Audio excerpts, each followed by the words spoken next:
Of course, the gods continued toying with us who did not possess the courage to laugh. The assortment of persons they were particularly fond of would fill an asylum with their diverse characteristics and make it an interesting, if confusing, habitation. However, the dictum, God maddens, therefore God punishes, was only half true in their cases. At most, the gods only tickled them, but the tickling hurt. I do not know by what divine guidelines they were chosen, but once chosen, they were branded for life. Serafin was a shit man. He was employed by the local sanitation department to collect the human excrement from the public toilets located in strategic points in the city. He was about 5 feet 6 inches in height, very muscular and powerful, being an ex-boxer and single. On his shoulders he carried, attached to the ends of a bamboo, was lined with metal to prevent the refuse from spilling out. Each barrel had a tight-fitting cover. We knew he was about to pass our place with children playing in the streets, all the while shouting his name and covering their noses. Serafin the Shipman's coming! Serafin the Shipman! The Shipman is coming! They said you could smell his stink a mile away, but this, I believe, was an exaggeration. In fact, in private life, he was the sweetest smelling human I have ever known. By false association, we equated him with the excrement he collected. Therefore, we treated him like a case of leprosy. You know why I'm a professional? He asked me once when we were already friends. Because I love my job. A professional loves his job. Boy, nobody could swing that shovel and deposit that shit into the barrels without spilling a drop better than me. See these muscles? I didn't get them by sitting on my ass and watching the world go by, no sir.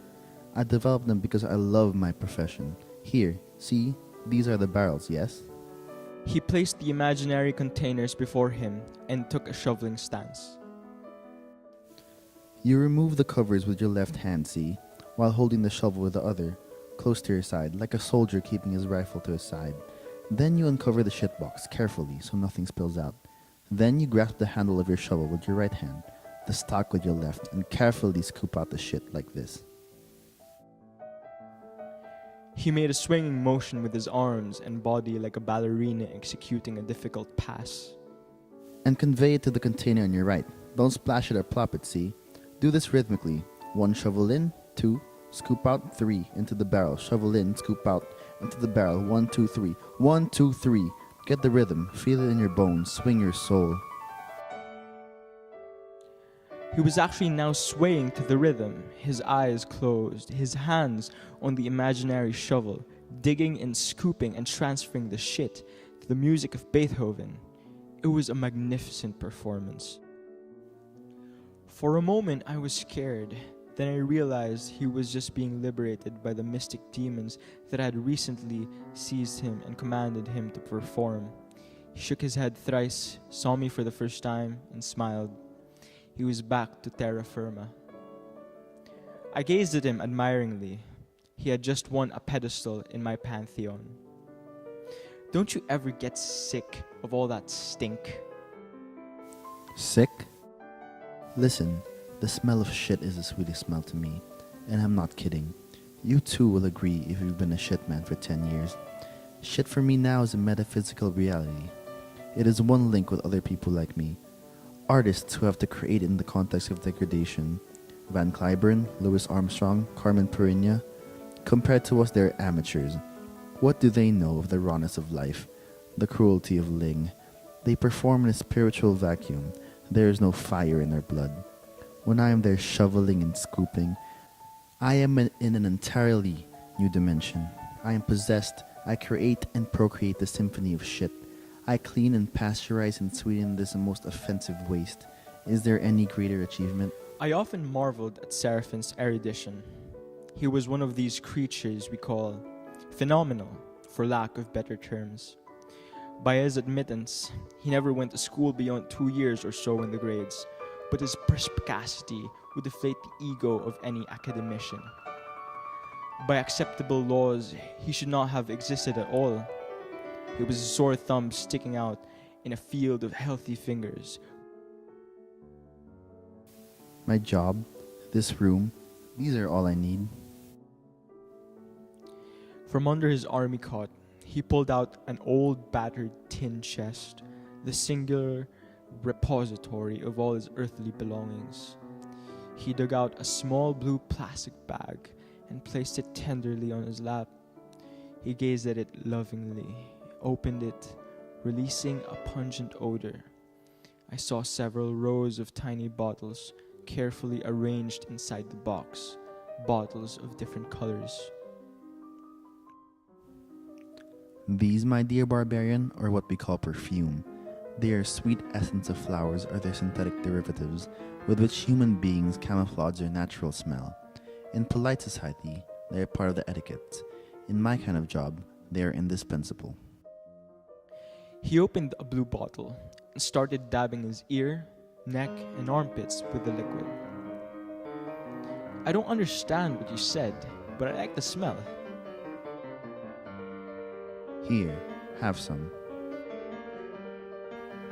Nothing really matters except the stink. I've been trying to erase it for years. But you don't stink at all. You smell better than my virgin sister. Yet it comes. It is that bat that hangs upside down in my intestines and feeds on my corpuscles. It is your honor, the badge of your profession. It is my disgrace. It is the symbol of your magnanimity, That exiled me into this hellhole. One day it will kill me. which everyone will remember. Don't blame you, Cirillo. Someday you'll understand. We're not talking about the same thing. Tell me now. I'll try to understand. He hesitated, trying to make up his mind. I was a boxer, a goddamn good one. Had won 16 fights before I was 22, 10 of them by knockouts. I worked the provincial circuit, trying to gain experience and confidence. We fought anywhere, anyone as long as the money was right and the card sanctioned by law. I emerged on top of the heap, the least scarred, least scared son of a bitch that ever desired to be flyweight champion of the land. 3 more fights in the city and I was in line for the championship.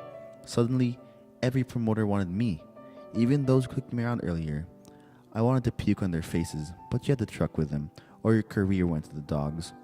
So I had this one big fight, the important fight, which if I won would set me against a champion. Then I lost that fight. He beat you? Well, I went down 3 times. On the 3rd I was counted out. He must have been pretty strong for you. I could have knocked him down with my thumb. That wretch they made me fight was practically a corpse. I know because he was my friend. He looked healthy and all, but he was rotting inside from an incurable disease. I don't know how he passed the physical test before the fight, but I knew there was some fishy deal going on. They wanted me to win the easy way. Well, I didn't want to be used. I didn't want to be champion that way, so I threw the fight. Otherwise, I would have killed the sick man. So you came here and became a shitman. Not immediately afterwards. I drifted from place to place, trying to forget the whole thing. Was on the road for a year, sleeping anywhere, hitching rides, eating handouts. I wished I were dead. I felt so useless, so drained. I learned later that my friend died shortly after the fight. At least that was not on my conscience. In the meantime, they had disqualified me from professional boxing for throwing that fight. Well, I didn't give a damn. My life was a mess anyway. They would not have believed me if I told them the truth. Those people never believed what they were not concerned with. I became very morbid. One night, this sounds like one of your soap operas, I decided to kill myself. So you've sunk this low, eh? You like the easy way out, eh? Go ahead. The world has no need for people without guts. Kill yourself and be a hero to the maggots and the weeds and the ghouls.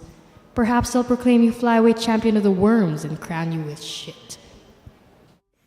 That's when I got enlightened. I realized that I had to go on living, if only to prove that I could live. That the important thing was to be myself. In a kind of poetic justice, I got hired as a shit man.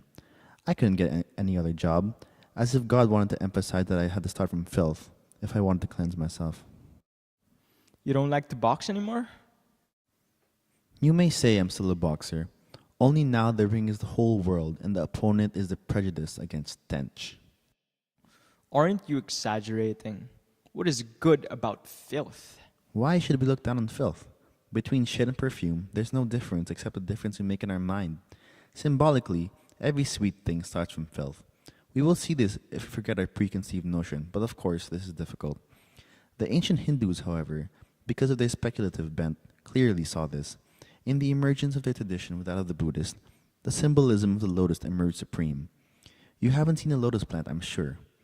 Imagine our water lilies that grow in our canals. Don't they have beautiful flowers? Well, the lotus is like that. It grows in muddy, dirty places, but flowers beautifully. The Indians consider the lotus as a symbol of spiritual purification, as an image of human salvation.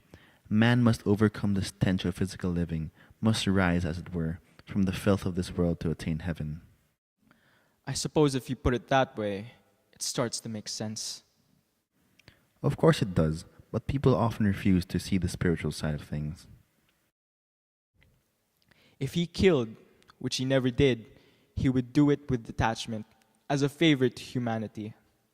Like a Hindu guru or a Zen master, he considered mankind an integral part of himself, therefore everything sacred, including shit.